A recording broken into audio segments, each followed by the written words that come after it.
All right, welcome to the Berman Institute of Bioethics seminar series.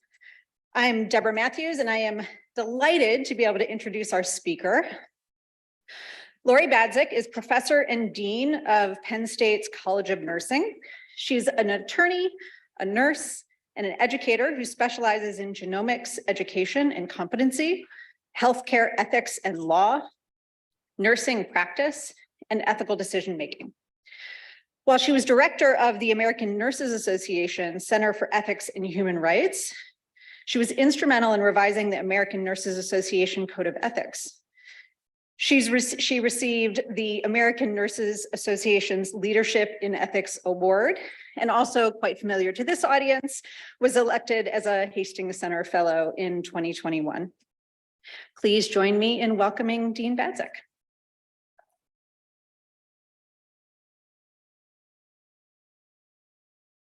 Thank you for that lovely introduction. So if I could learn, right, let's just check this.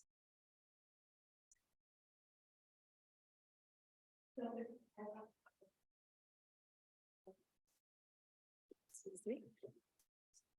Should be good. Oh, I can push that. Sorry. Okay, perfect. Now that we have the technology straightened out, we can move forward. But thank you for inviting me. It's exciting to be here and to spend time talking with you about something that I have really spent a lot of time doing from an early point in my career through 35 years.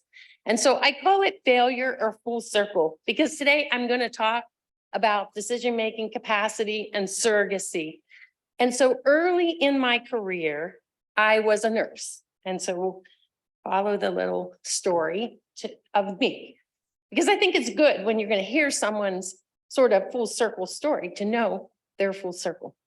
So I started as a nurse and became very interested in the issues at the bedside. And there were always issues at the bedside. Almost every day, there was a concern.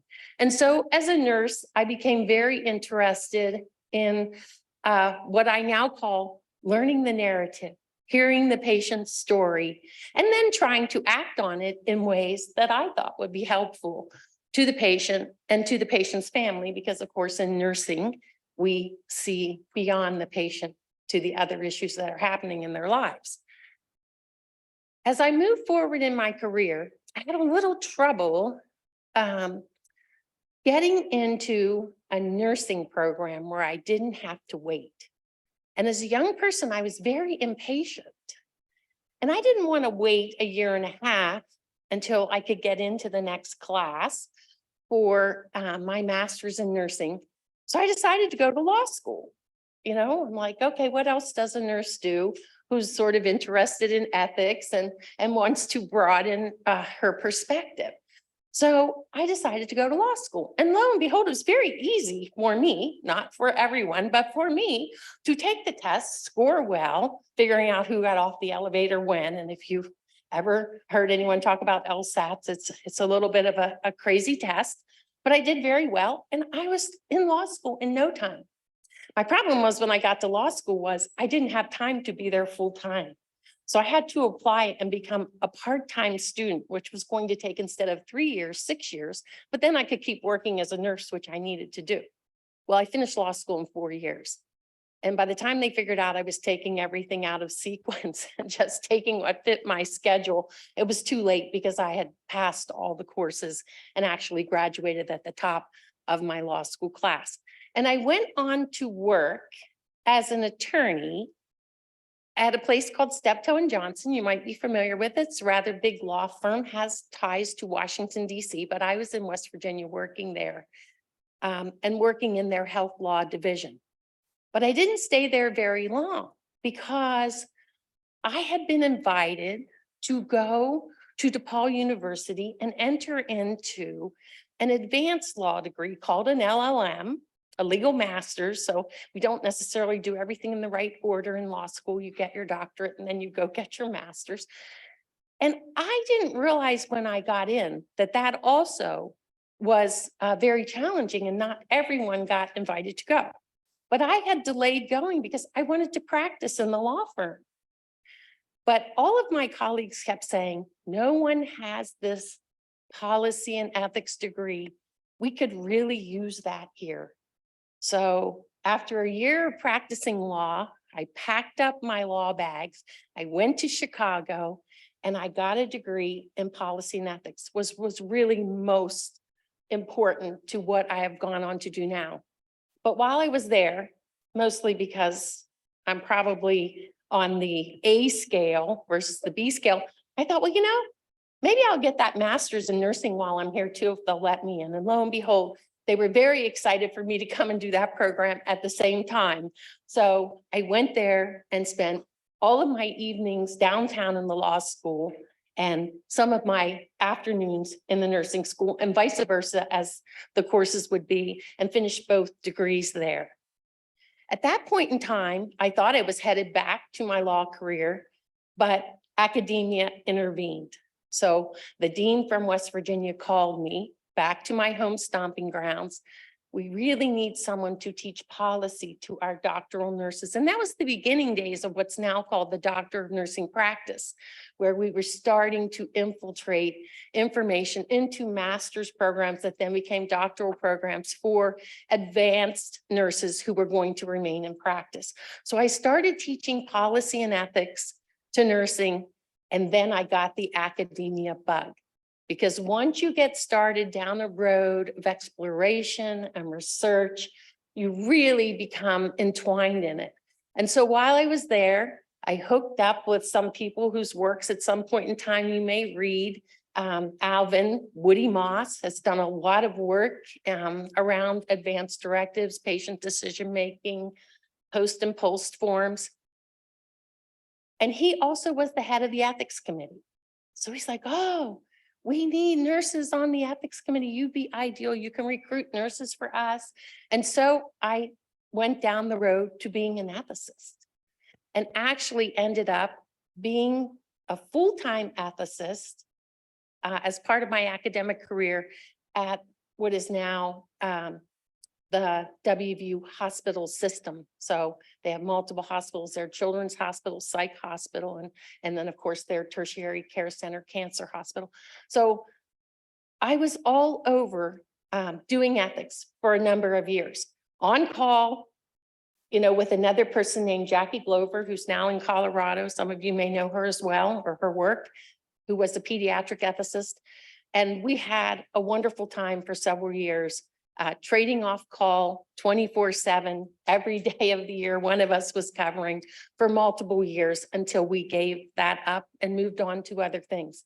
In the meantime, I started down what is that road of failure that I'm going to talk about in a couple of minutes, looking at advanced directives and decision making, and then moved on to be the Ethics and Human Rights Director at ANA for 18 years.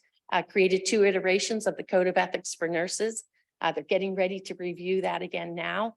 And then ended up as director at UNC Wilmington, yes, at the beach, Wrightsville Beach, and then recruited back to Penn State, where I've been for the last 5 years. But it's been a big route that has taken me really full circle. So to my early days, in 1990, this is taking us back those 35 years, as a young attorney, excited, jumping around, just wanting to do good, I became involved in developing the medical power of attorney law, actually writing the words, also wrote the guardianship law for West Virginia, using that legal career in the way I knew best to develop these laws that would help in healthcare. So that was pre-1990. They actually gave me an award for that. If they knew now what I know now and what everyone knows now about advanced directives and medical power of attorneys and how little they have really helped us over the years, maybe they would come take the award back. I don't know. I still have it. But at that same time, as I was doing that work, being a nurse, I wrote my first article. Please do not read this article. It was the very first thing I ever wrote, an informational 2-page story in a nursing magazine, just telling nurses, we have this new law, and you need to know about it. So it was one of the first informative articles in the nursing literature about advanced directives, and that was in 1992. So just 2 years after the law was passed, the Patient Self-Determination Act. My last co-authored article, also around decision-making capacity, has just been accepted and will be coming out. So we just got the acceptance, the formal acceptance yesterday, and I'll tell you a little bit about that as we move forward in the slides. Early work in research was around life-sustaining treatment and dialysis as a choice, both looking at nurses and looking at the patients that they were caring for. And I did that work with Alvin Moss and with Steve Hines, who was a communication studies expert. And to this day, I still don't understand it when I see these quotes of me in the communication literature as a very early health article. But that was really Steve's work. But we were a great team.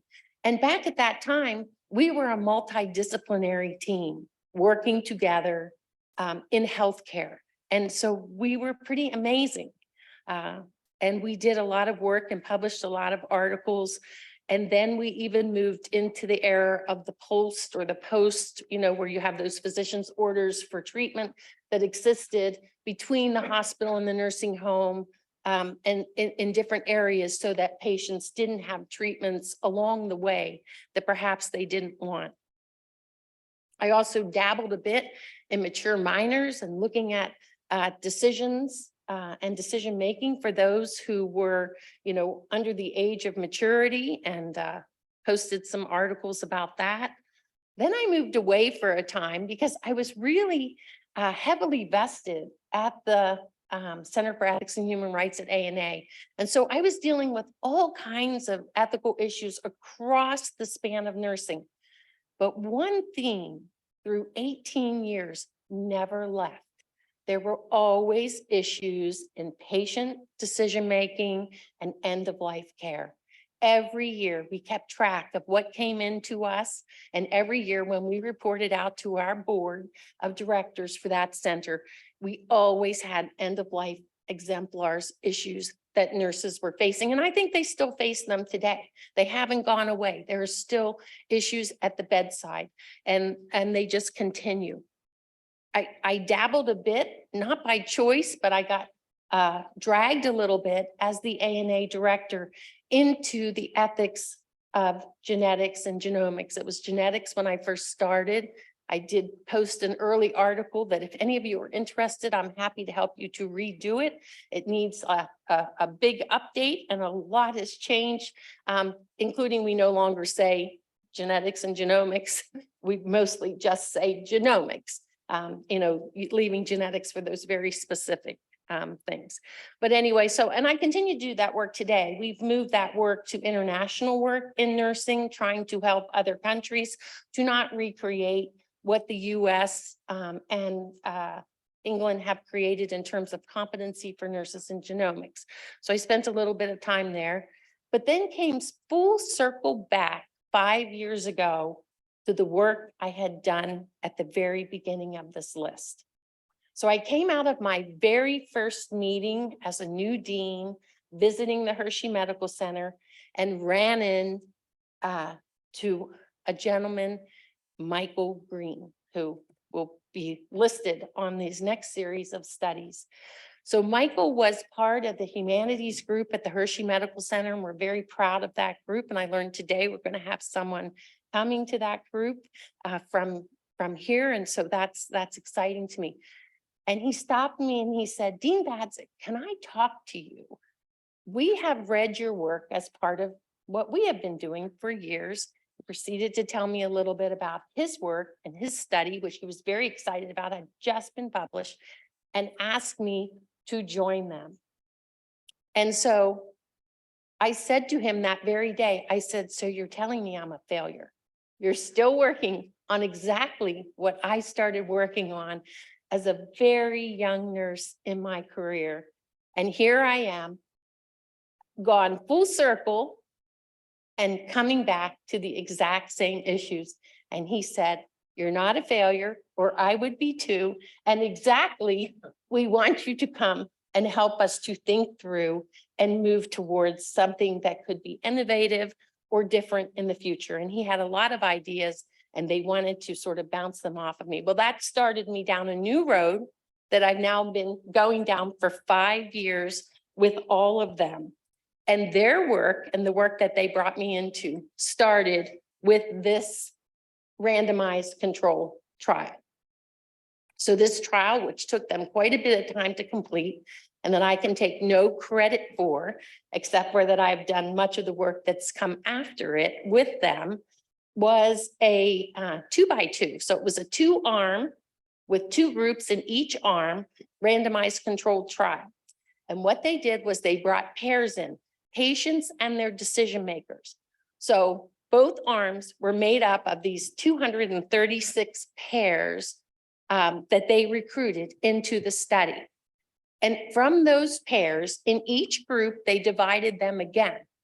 One group was included the family support. So family was included as they went through either a traditional advanced care planning with the family members in the second group, or they went through a advanced care planning with something that was what I'll describe as a worksheet to help people to complete their advanced directives. And in the first group, the only difference was that the family members did not participate. So family were recruited, but they did not participate. The patient did it alone. And so they had hypothesized, of course, that this decision tool that they were using would make a difference. And they hypothesized that having families involved would make a difference. Well, what they found was it didn't really make that big a difference. So here is a study, a major National Institute for Nursing Research funded randomized controlled trial that really didn't show that much difference. There was some on the part of the families who participated. They felt they had knowledge, but they did not feel really that they were carrying that out well. And so I'll just tell you a little bit more, because everything I'm going to tell you about after follows from this study. So this study had 3 phases. So the first one I've kind of been describing to you when they went through these processes and they were matched. And then, they carried through. And in the second phase, they did interviews of people. And these were interviews of people who either upon phone call believed they made a surrogate decision, or for whom the patient had died.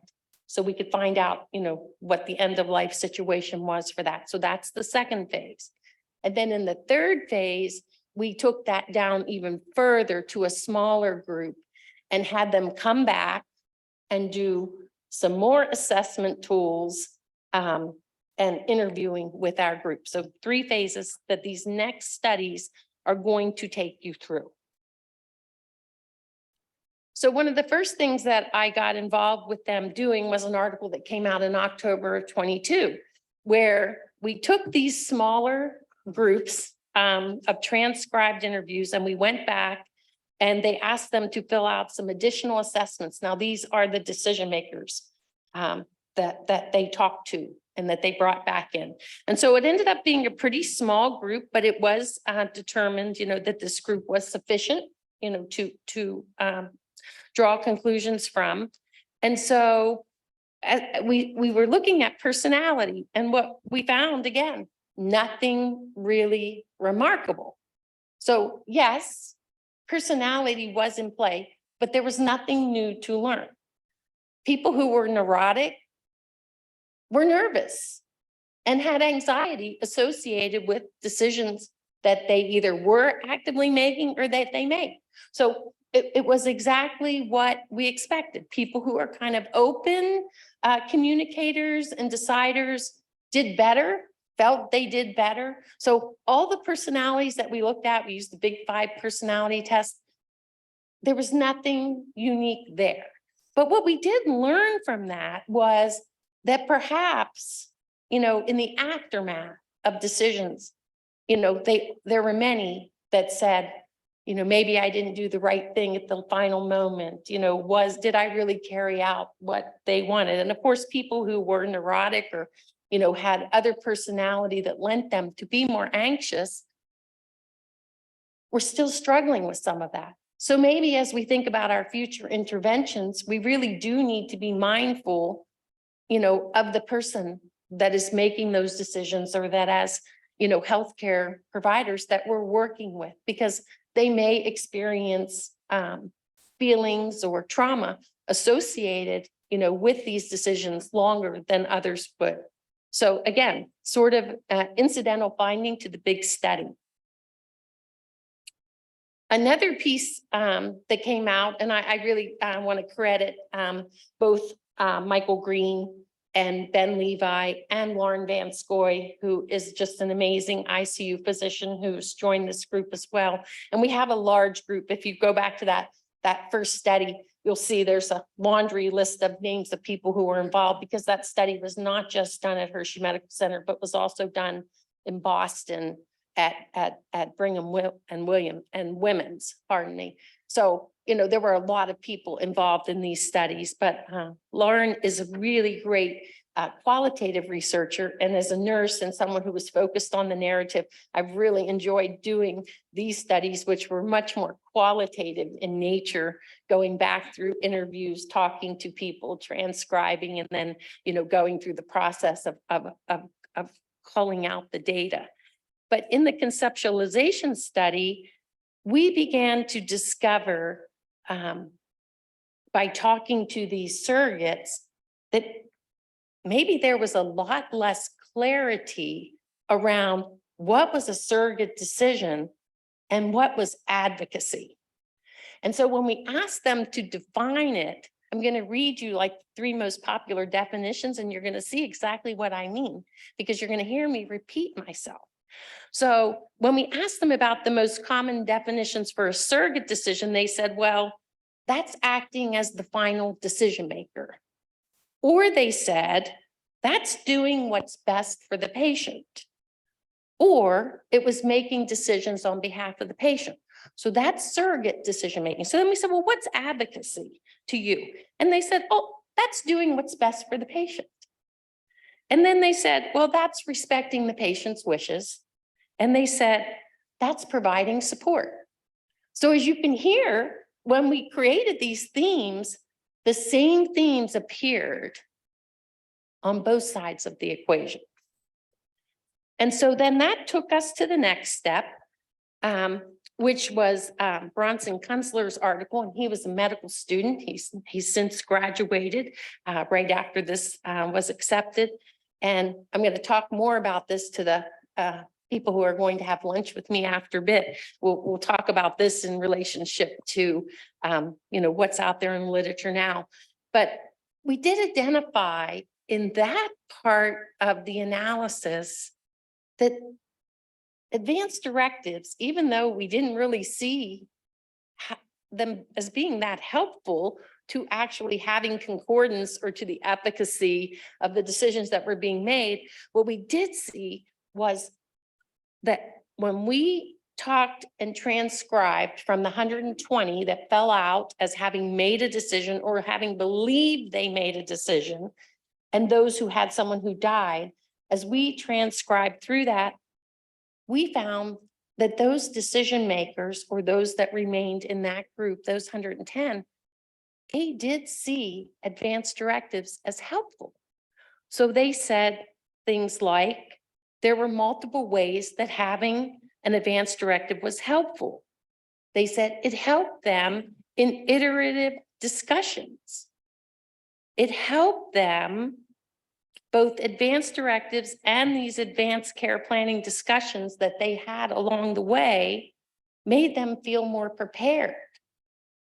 They also said that they often felt they had no choice regarding the medical care, and that they understood that as part of this process.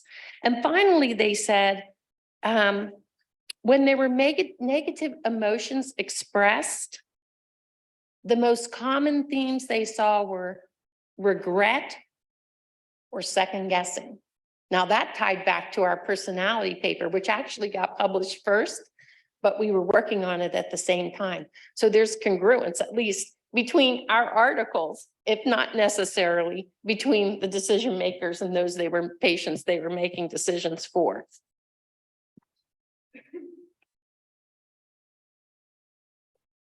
So our most recent, just accepted yesterday article, what counts as a surrogate decision? The revisions have been accepted, so these slides were made prior to that, will appear in the Journal of Hospice and Palliative Medicine. And Ben Levi took the lead on this article. And this article is really more about process. So as we were working through over the last 5 years, having discussions that primarily stemmed from the interviews, was it a decision, a surrogate decision? Was it advocacy, or was it really not a decision? And so we became very involved as a team, and this article will outline for you the process as a team that we were using. Some were really easy, and the initial 3 that were looking at them said, definite decision, definite not decision. But then there were these that 3 people could not agree on, that they brought to the full team.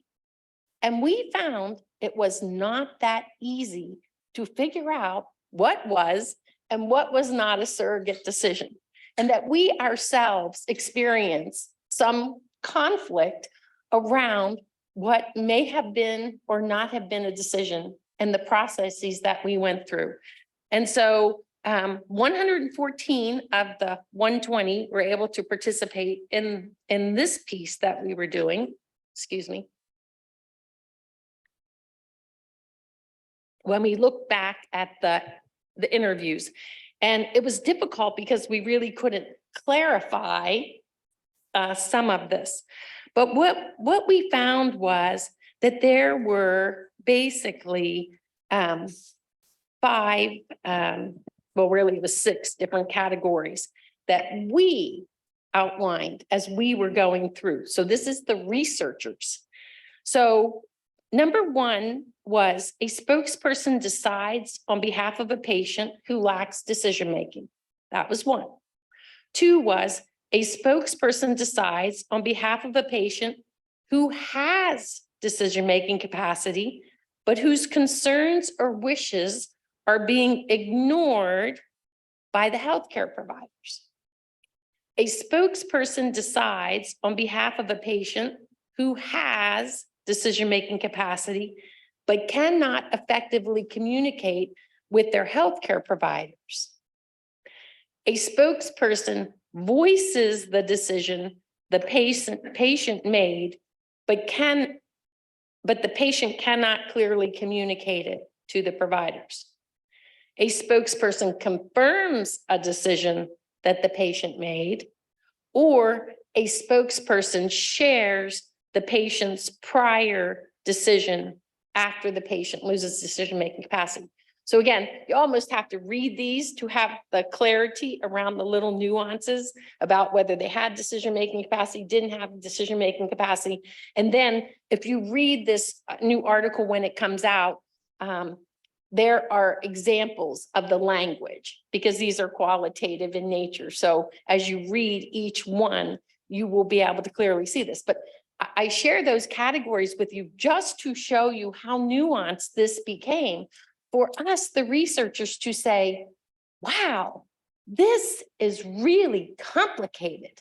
If we, and someone like myself, who's been involved in this since the very beginning, when we started with the Patient Self-Determination Act, And even I am like, is this a decision, not a decision? And maybe I'm not agreeing with my colleagues on what is and isn't a decision. Then you can see how nuanced this is and how full circle this has really come. Because have we really made any progress? And so that is what I bring to you today as I talk about, is this failure or full circle? And a little bit about, where do we go from here? So my question is, do advance directives change end of life care? And my response is maybe, but maybe not. So we have evidence that those who made the decisions clearly saw some benefit, but we didn't really see efficacy or concordance. And we saw in one group early on that in fact, those who had less information, who hadn't really been in the arm that included the family as part of filling out the advance directives and having discussions, that just by virtue of going through the study, being involved in the vignettes that were involved, and then coming out the other side, that they actually felt they had more knowledge. Well, maybe not, maybe ignorance sort of begets knowledge. I think that goes back to Darwin or someone else. You've heard that before, that maybe, they just thought they did. And they certainly had less struggles than the families who had more knowledge. So, maybe it's helpful, maybe it's not. And what we're seeing now, and again, this is from 1990, and here we are in 2023, and just a few years back, we started seeing op-eds and commentary. So in 2021, Sean Morrison, Diane Meyer, and Bob Arnold, again, these are people, if you spend much time in the literature or you go to bioethics conferences or you're all sort of out there, that you will become familiar with. So they put out what's wrong with advanced care planning in 2021, really challenging whether or not advanced care planning is helpful at all. And is this really gotten us to where we wanted to go? Because, the whole idea of advanced care planning was that we would have goal concordance, that what we as healthcare providers did and what patients wanted would be one and the same. But we've never, in scientific evidence, really been able to continuously demonstrate these things. So is it helpful? Is it not helpful? Did we get anywhere we were trying to go? Now, the other piece is the uptake of these documents.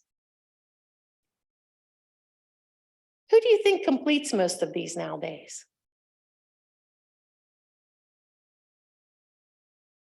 People like me, who are attorneys working in offices, doing planning for people at the end of life. They are helping people to complete these.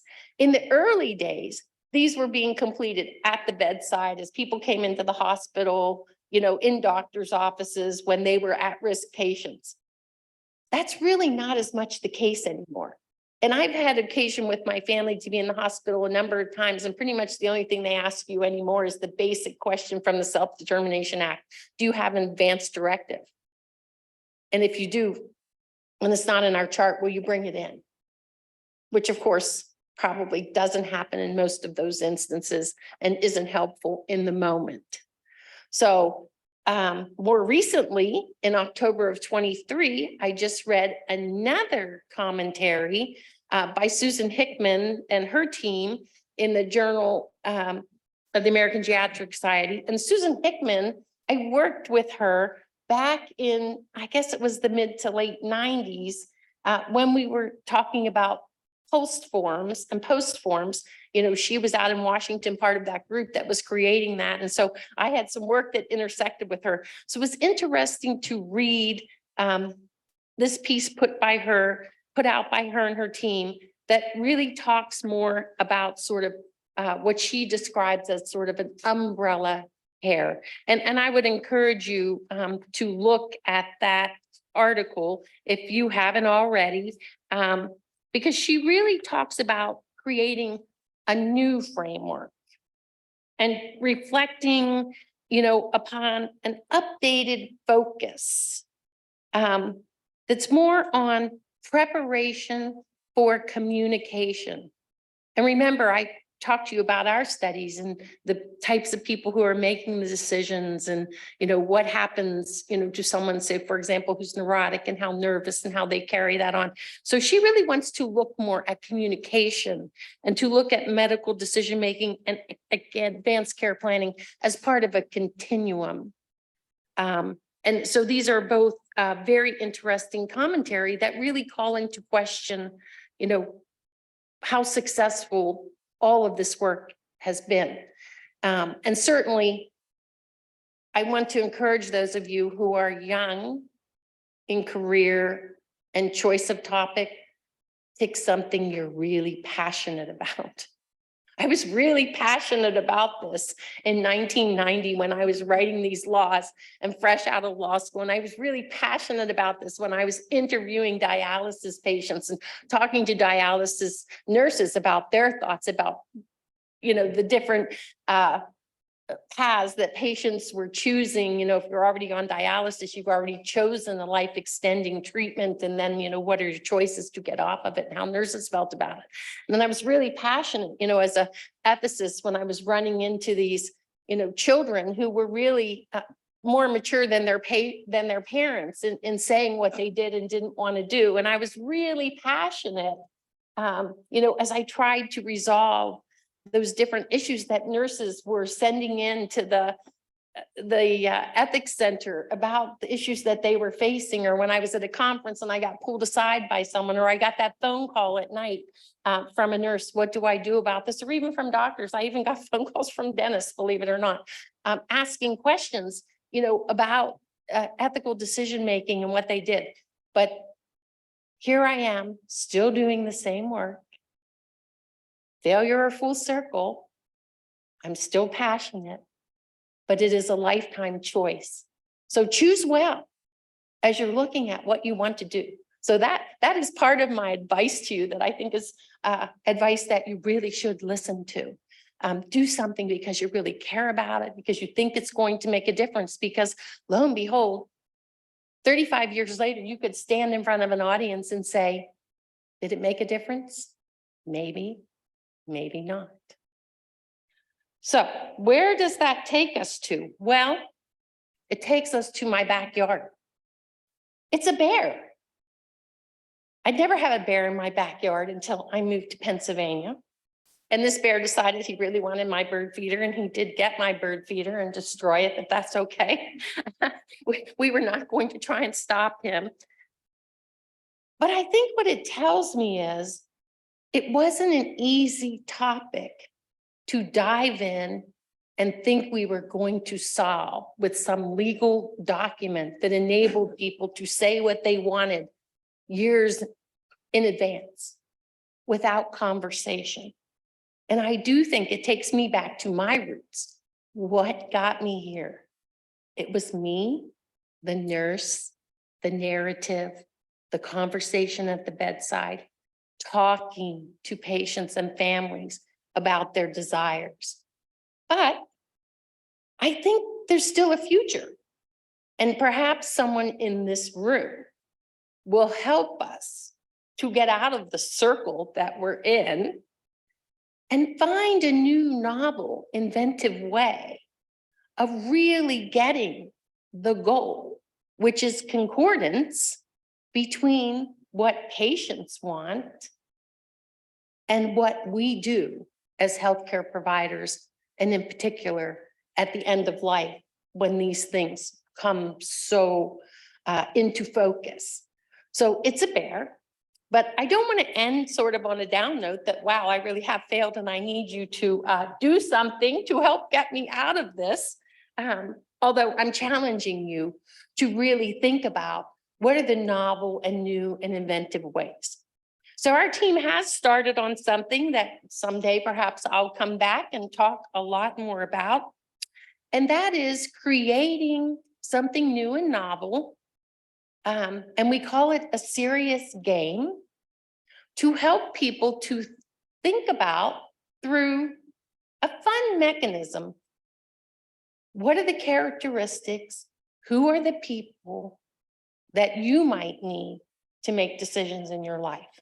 So here is a little bit of the prototype that we've been working with for you to see. It is an app on an iPhone, and we've been taking it out primarily to game rooms. Do any of you ever go to game rooms? I didn't even know what a game room was, but there are places, and I'm sure they're all around Baltimore and probably some here on campus where people who like to play games go, and they play games either together or they help people like our research team. We recruited people from those game rooms to try out our game and to help us with all of the glitches. So if you think your iPhone has glitches, our app had a lot of glitches, but this is kind of what it looks like if you bring it up on your phone, and you can choose your own little avatar, who you want to be, and then it proceeds to take you through a game, and you can play it in groups of 4. It can be played in a little larger scenario, but the first time we tried to play it with a group of 6, we crashed the whole thing and ruined our whole evening that we were trying to test it. And then helps people to go through and think about people that they admire or that they think are trusted or that make good decisions in general. And we give them hints of people that they could pick, and then eventually takes them through to their own life and selecting the people that are like that, and the game ends with them making a contact with that person. And so we're still working on it. This is all very early developmental stages, but it's a new and novel way, gets us away from where we were before. And hopefully others will find new and novel ways. But I just want to share that with you, that, you know, we don't consider ourselves to be total failures, even though many of the things in the study were not notable. Many of the things that we found, even in the follow-up pieces, not necessarily notable, all reported in the literature to help others and to add to the literature. But this will be something different, we hope. And so we're getting that prototype completed so that we can then seek funding to actually carry out studies on this. So with that, I'm going to end, and I really want to thank you. I'm so grateful to all of you for allowing me to come and share with you my full circle.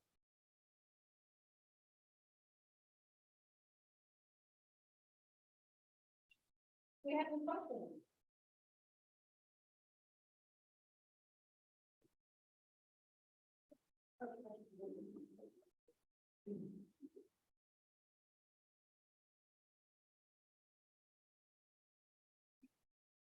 Yeah, thank you. I really enjoyed your talk. It's quite distant from my own work, so it's always refreshing to see some of this. I picked up on one of the things you were talking about, the role of these filling out these advanced directives in the context of helping facilitate deliberation and iteration on these topics. And it made me think your psychology studies, which I really appreciated too, and particularly the role of people who have sort of individualistic versus communitarian perspectives, and the potential of that form of psychology in sort of the value of these types of approaches. Yeah, and I agree with you 100%, because that is exactly what sort of our push forward was, that as people move forward and do work, you and your work should consider, you know, is this, you know, helpful in as you plan and carry out, you know, new ways of, you know, making decisions or determining who decision makers are, to keep this in mind.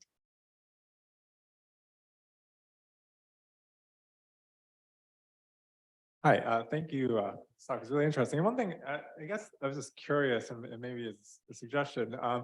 So one thing that I was thinking in watching your talk is I was wondering if you had looked into the research in translation and interpretation studies. So it seems like a lot of the similar problems, especially with regards to like surrogacy versus advocacy, come up there and might be more sort of central, because they're supposed to just be saying what the person is saying, but obviously there's this filter and all sorts of questions come. So I was just curious if you'd like looked into that, because that's a huge field. Like the UN has one interpreter for each person, right? And so it seems like they might have new ways of thinking about these. So Right. curious. And again, we need new ways of thinking about this. And we did, a lot of our work has been sort of translational in that, it's sort of been at the bedside and looking at the challenges of people who actually carried this out. Because remember, a number of people, they either believe they made a decision already. And so then we're going back and talking to them, and doing additional studies, or the person had died. So we're looking at the progress going through. But I agree with you, if it doesn't work and it's not translatable, then what good is it? And I think that is where we have found ourselves with many of these forms. I remember in a study about midway through all of this where, we were looking at whether or not people had advanced directives and that they'd been used if they died in the hospital. And guess what? When we interviewed physicians like others, they didn't even know they had one. So they weren't really using it, even though it might have existed. So they just haven't been helpful. So we have to move to something that's more translational, like conversation, which is what's sort of being recommended, in this most recent commentary that just came out not that long ago, that we move to something that really is, over time and more conversational. Yeah, so there's two questions online. The first one is, what's the biggest change you've seen since advanced directives have been implemented? Could you repeat that one more time? What's the biggest change you've seen since advanced directives have been implemented? Well, I think the biggest change I've seen is that studies have shown that anywhere from 1/3 of the population to 1/2 of the population does have an advanced directive. In 1990, no one had advanced directive because it was brand new. So we did have living wills, but we didn't really have advanced directives, which allowed you to name someone else. So people have named spokespersons, but whether or not that's really generated what that person wanted is a whole nother story. So I do think that's the change. I also think that it's very clear in more recent literature that, equity, inclusion, diversity is not included in the population of those who have it. I think most studies have shown sort of that the middle class, population is the most likely, and the wealthier, the most likely to have these. So that would be the change I've seen. But the problem is once we've got those numbers, and I've seen studies report anywhere from 25% onward to 50, 60% of people that have those, but it really hasn't made a difference in that goal concordance, which is what we were really trying to achieve at the beginning. And you had a second question from online audience? Yes, the second question says, thank you for your presentation. While AD are not perfect, it's important to note what happens when nothing is available. As an ER doctor, it's almost always better when an AD is provided. Not only does this help patients, it helps avoid family conflicts. And as a clinician, I know who to speak with and what the range of care options are. Without an AD, the default is none, and that's worse. There are wrongful life lawsuits now, litigation successful against clinicians and institutions for ignoring AD. Last AD should be a living document updated every year or two. Thanks again for your work in this area. Yeah, and I don't necessarily disagree with any of that. We are a much more litigious society. As a young nurse, a lawsuit was a rarity.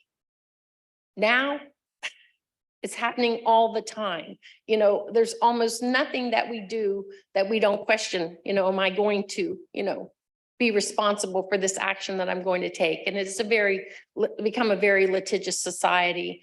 And, I'm not really even sure why we evolved that in that direction, but we did. As a country, we've definitely gone there. Does it provide clarity? Well, remember I said, does it help? Maybe, maybe not. On the maybe side, there are those family members who say it is helpful to them as well. Just like this, assuming it's a physician, is saying, it's helpful to me if that document is there when I'm being challenged and I need to figure something out, that hopefully there's a person there that I can talk to. But the problem is what happens when you talk to them and they say, oh, no, I'm not going with that anymore. I changed my mind. They changed their mind, which, you know, we hear this a lot because these documents are not, as this person said, updated every year. Because remember, I told you, I believe the majority of them are actually not coming from the hospital. They're coming from lawyers' offices and they're part of people's estate planning. And, you know, they do them when they get children or they get an illness or whatever. And then, you know, their minds change. And we struggle with that because, you know, when we're young, what is tolerable to us is very different as we grow older. And I can tell you, I see that with my own parents who are in their 90s and, you know, really very close in dealing with these decisions, but both still living. And I don't expect to get a phone call anytime soon about either one of them. But it is a challenge. It is challenging as they've changed their minds many times over the years. So, but a very good point. Thanks for your talk, really clear. I have two questions. The first is I hear you that things often happen through legal departments, and to some degree, it's the classic we're the product of our own success or something, that now that something is required, there has to be a checkbox and someone's responsible for the checkbox. And I'm wondering what you envision as a way to change practice to be more ongoing conversations, and how do we help ensure that that happens without falling into another checkbox? So that's my first question. My second question is, and I know this is like goes back to so much debate in this space, but I heard a fair amount of concordance with what the patient wanted and respecting the patient's wishes. My own sense, this is 100% anecdotal, not academic, is that after a loved person dies, it is the family who is often talking about their own feeling of, oh, that didn't go well, or all told, it went okay. And it seems like something that has to do with the family's ability to understand what might be happening, participate in decision-making, et cetera, et cetera. I don't mean at the expense of what a patient would have wanted, but that maybe that a sole emphasis on doing justice to what the patient would have wanted. I mean, it not only seems not realistic, but I'm not actually sure ethically that is the only right goal. So you raised two important points. One, you know, what should we be doing? Because these documents are stagnant and perhaps, you know, don't really bode well. And I do think that our colleague online who says revisit, he says a year, I say every visit. You know, if we revisited and really recorded conversations, we might capture more of what actually becomes the issue. Because remember, you know, even in our study, we did all these vignettes. Well, the vignettes weren't what played out in people's real lives as they came back and told us those stories. So they really hadn't had those specific conversations, but the conversations did help. So then the second part is that personality piece, the personalities of decision makers and families. And we have someone who's going to study this in the room. So we hope he goes on to look at more of that, because what we found was, you know, some of what played out in these families after the decisions were made did match up with personality and how they describe themselves. And so, of course, you know, those who would experience more anxiety or be burdened more by decisions where they didn't know the answer truly were burdened by the decisions they made because they didn't know the answer and they were doing what they thought was needed, but that they struggled with that. And many of them who had these issues, you know, we heard them say, I don't know if I did the right thing. Some of them, it was years later, they're still questioning, did I do the right thing at the time? And many of them said, I don't know if I did the right thing. So valid, yes, what you're saying. And I don't know the answer, but we have to keep looking for it. Well, we are at the top of the hour, so thank you again so very much, and thank you for the audience online and in person. Let's give one more round of thanks. I thank you as well. It's been a joy.